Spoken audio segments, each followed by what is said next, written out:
Bonjour, je m'appelle Pierre-Alex, je suis designer de produits et d'interface. J'ai créé mon agence Distorsion à Saint-Étienne en 2015.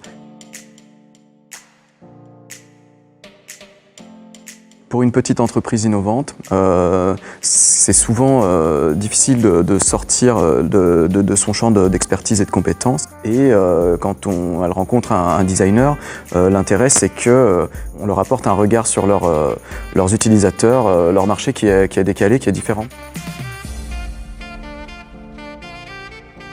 Et c'est vrai que le but pour nous, c'est à chaque fois d'enlever le plus de couches possible pour arriver à l'ADN de la valeur qui est produite par l'entreprise avec laquelle on travaille, de façon à pouvoir créer les interfaces, les produits qui soient le plus en adéquation.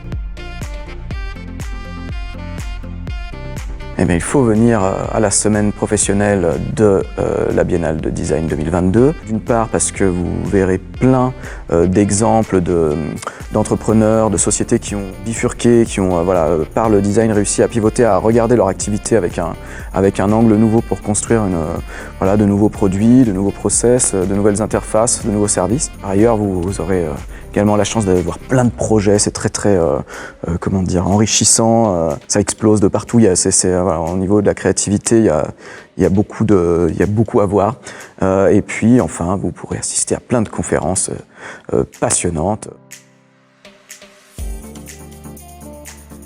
Donc un exemple intéressant de collaboration, c'est par exemple avec la société Wipsim, qui commercialise des logiciels qui permettent d'optimiser la production industrielle sur des lignes de production, dans des ateliers, que ce soit pour de la réparation, ce qu'on appelle de la gestion de tickets. Ça fait un moment qu'on travaille avec eux parce que ils trouvent que ce qu'on leur apporte, c'est justement un regard sur leur activité qui est beaucoup plus proche du langage des utilisateurs finaux, c'est-à-dire les opérateurs qui sont sur les lignes de production. Et on a essayé de trouver un langage qui soit commun à tout le monde et cohérent avec les process. Donc plutôt que de former les gens pour les faire rentrer dans les moules d'une logique qui n'est pas la leur, on essaie de créer des métaphores, des items qui soient facilement appréhendables en fait, par les utilisateurs et les utilisatrices.